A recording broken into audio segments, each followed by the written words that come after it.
सालेपुर हाटरे आलुर अभाव खाउटी हंतसंत।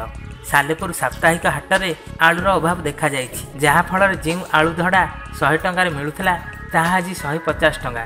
तेणु खाउटी पकेट उपरे महंगा माड़ देइछि।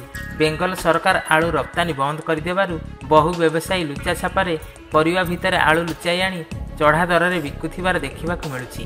सरकार जदि विहित पदक्षेप नहीं ओडिशा माटी आलु फले कोलेस्टोल करी गच्छित रखी खाउटी जोगाई देले दरदाम समस्या होता नहीं। सुशांत गांधी कौन घर बटेश्वर कौन कहे आज आप धड़ारे आज खाली पियाज कथा कर आलू ना कौन समस्या? अरे आलू तो बेंगल आलू आसुना आलू तो ना आम बिक्री करूँ कौन?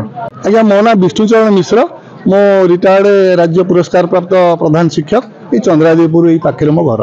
आज्ञा देखो बर्तमान आम 2 पाली 3 पाली तले जो आलू नहीं धड़ा 3 केजी की 100 टका 90 टका नहीं आज से 50 टका भाया कहले 2 केजी की 100 टका भाया। तो आलू छोट छोट साइज आ तार क्वालिटी भल ना आ विशेष भाव में सब पचरा कटा ये सब रिजेक्टेड जो आम न नौलु बाध्य आज केजी केजी अध केजी एमती लगा पड़ू। सुशांत कुमार साहू धड़ा नौ 100 टका धड़ा देगी आज आज किलो आलू नेलु 50 टका देगी आ पैसा नहीं। मो ना प्रेमानंद साहू भाव कौन बेंगल जो मुख्यमंत्री ममता बनर्जी से स्ट्रिक्टली ओडिशा को आलू दवा मना कर देछन। तार बाहर राज्य को रप्तानी तांकर बंद अछि सेति आलू बर्तन संकट जना पड़ुती। कटक जिलार महेश्वर बेहेरा का रिपोर्ट सत्यम टीवी।